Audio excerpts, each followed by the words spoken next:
اب بس چند جملے اور عرض کروں گا. جب میں عرض کر رہا ہوں کہ اصل الاصول محبت ہے، محبت، اب اسے وہ جسم کی ایک تشنجی حالت کو محبت نہ کہیے گا. وہ محبت نہیں ہے، وہ محبت نہیں ہے، وہ غریزہ انسانی میں سے ایک غریزہ ہے. وہ محبت نہیں ہے. محبت ایک نور ہے. محبت مادی حقیقت نہیں ہے. محبت ایک نور ہے، ایک مجرد نور جو آپ کو اللہ سے جوڑتی ہے. یہ محبت، یہ نور اللہ سے جوڑتا ہے. اور پھر اللہ کی نسبت سے، یعنی یہاں پر میں عرفا کی ایک اصطلاح کو اپنے انداز سے استعمال کر رہا ہوں کہ جب فطرت آپ کی اپنی فطری نور کی روشنی میں آپ کی ذات کو ملاتی ہے ذات حق سے، تو یہ ہے قوس صعود. اور پھر جب اللہ کی ذات کی نسبت سے تمام مخلوقات سے آپ جوڑتے چلے جاتے ہیں، یہ ایک خاص قوس نزول ہے. وہ قوس صعود و قوس نزول کی تعریف اپنی جگہ جو عرفا نے اپنی کتابوں میں کی ہے، وہ محفوظ، وہ اپنی جگہ. ایک سفر آپ نے اوپر کیا اور پھر ایک سفر حق کی طرف سے خلق کی طرف کیا. واضح ہو رہی ہے بات؟ جو اس سفر کو اس طرح انجام دیتے ہیں ان کی شان ہی کچھ اور ہوتی ہے، ان کی شان ہی کچھ اور ہوتی ہے. اور اب یہاں ٹھہر کر ایک بس اب اشارہ ہی کر، دو تین لفظیں ہیں.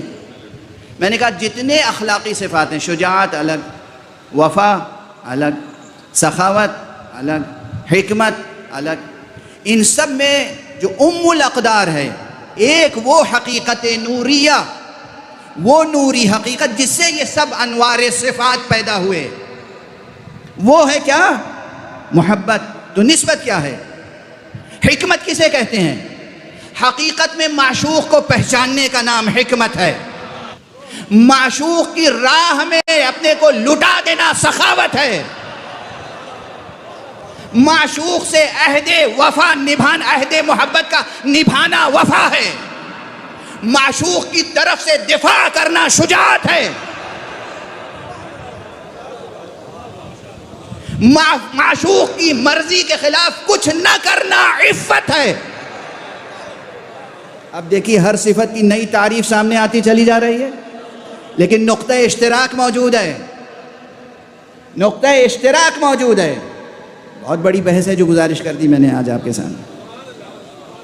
آپ اس چیز کو دوسرے انداز سے نہیں پیش کر سکتے، اگرچہ یہ فقیر پہلے کسی موقع پر علم کو بنیاد بنا کر بھی ایک بحث پیش کر چکا ہے.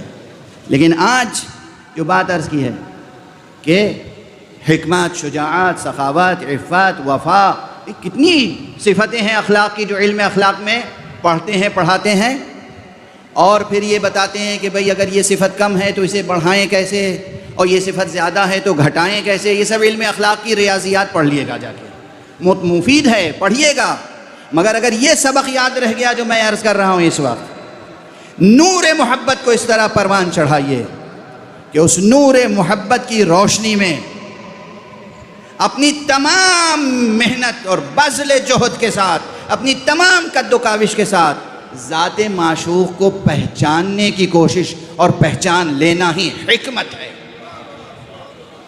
حکمت اور کچھ نہیں ہے. حکمت اور کچھ نہیں ہے سوائے اللہ شناسی کے، سوائے وجود شناسی کے. اور اگر اللہ شناسی اور وجود شناسی ہی عین حکمت ہے، عین حکمت ہے، تو پھر یہ تعریف ذہن میں رہے کہ نور محبت کی روشنی میں معشوق کو پہچاننے کا نام حکمت ہے. معشوق سے عہد وفا نبھانے کا نام، عہد محبت نبھانے کا نام وفا ہے. معشوق کی راہ میں بذل کا نام سخاوت ہے. معشوق کے دشمنوں سے مقابلے میں جمے رہنے کا نام شجاعت اور ثبات قدم ہے. اور کچھ بھی کریں اگر یہ مرکزی چیز محفوظ ہے تو پھر ذات معشوق سے غفلت کبھی نہیں ہوگی. گھمسان کی جنگ ہو رہی ہو، تلواروں سے تلواریں ٹکرا رہی ہوں، مگر جب وقت آئے گا معشوق کو یاد کرنے کا تو میدان جنگ میں بھی علی ابن ابی طالب نماز پڑھتے ہوئے نظر آئیں گے. یہ کیا ہوا؟ ابن عباس آ رہے ہیں، دوسرے محمد حنفیہ آ رہے ہیں، دوسرا تیسرا کوئی آ رہا ہے. افی مثل ھذا یا امیر المؤمنین، اے امیر المؤمنین ایسی حالت میں آپ نماز پڑھ رہے ہیں، یعنی گویا یہ تو داد شجاعت دینے کا موقع ہے. یہ اگر مکالمے میں غور کریں اور مولا علی کا جواب کہ اسی کے لیے تو جنگ کر رہے ہیں. معشوق حقیقی کے دشمنوں سے مقابلہ ہے اور معشوق ہی کو بھول جائیں.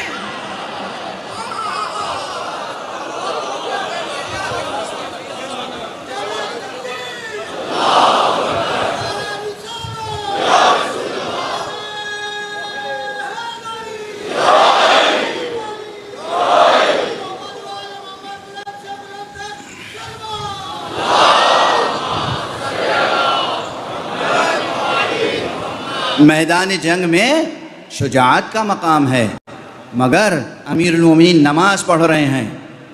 میدان جنگ میں شجاعت کا مقام ہے مگر امیر المومنین نماز پڑھ رہے ہیں، اس لیے کہ ان کے صفات میں وحدت ہے. مسجد میں نماز پڑھ رہے ہیں مگر حالت رکوع میں زکوٰۃ دے رہے ہیں.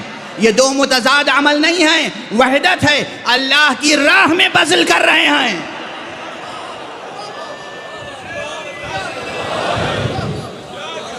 وحدت ہے، صفات میں وحدت، عالم صفات میں وحدت، عالم صفات میں وحدت. اگر اس بحث کو جاری رکھوں تو غالباً ابھی کئی گھنٹے گفتگو ہو سکتی ہے، صرف مثالیں کردار معصوم سے، مگر اب طاقت نہیں ہے. اشارے کر دیے میں نے، اشارے کر دیے آپ کی خدمت میں. سخاوت الگ صفت سمجھی جاتی ہے نا، لیکن سخاوت کر رہے ہیں کہاں؟ حالت رکوع میں نماز پڑھ رہے ہیں. جو لوگ توحید توحید توحید صرف لفظ دہراتے ہیں اور توحید کی حقیقت سے واقف نہیں ہیں، وہ اعتراض کرتے ہیں بھلا نماز میں زکوٰۃ دینے کا کوئی محل ہے؟ آپ کو کیا معلوم کہ کس عمل کا کیا محل ہے؟ آپ کا بھی کوئی محل اعراب ہے؟ آپ کا بھی کوئی محل اعراب ہے؟ یہ وہ عمل انجام دے رہا ہے جو فنا فی ذات اللہ ہے، جسے رسول نے کہا ہے کہ علی ممسوس فی ذات اللہ. علی تو اللہ کے عشق میں فنا ہو چکا ہے. عام سا ترجمہ کروں تو شاید میرا ذوق قبول نہیں کرتا. ممسوس تو مجنون کو کہتے ہیں، تو رسول نے ایک مرتبہ کہا علی ممسوس فی ذات اللہ، علی تو اللہ کا مجنوں ہے.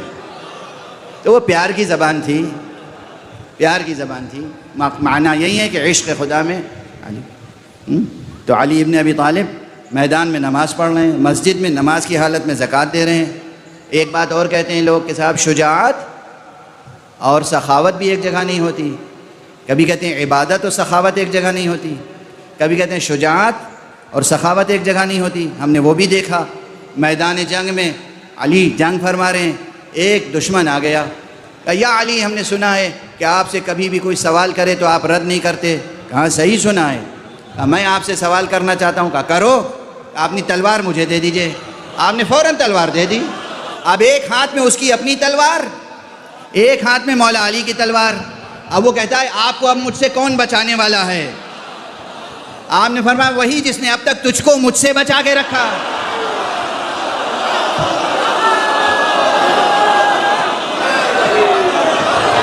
وہی جس نے اب تک تجھ کو مجھ سے بچایا، وہی مجھے بچانے والا ہے. تلوار سے تو جسم کٹتا ہے، علی کے جملوں سے دل کی سیاہی کٹتی ہے.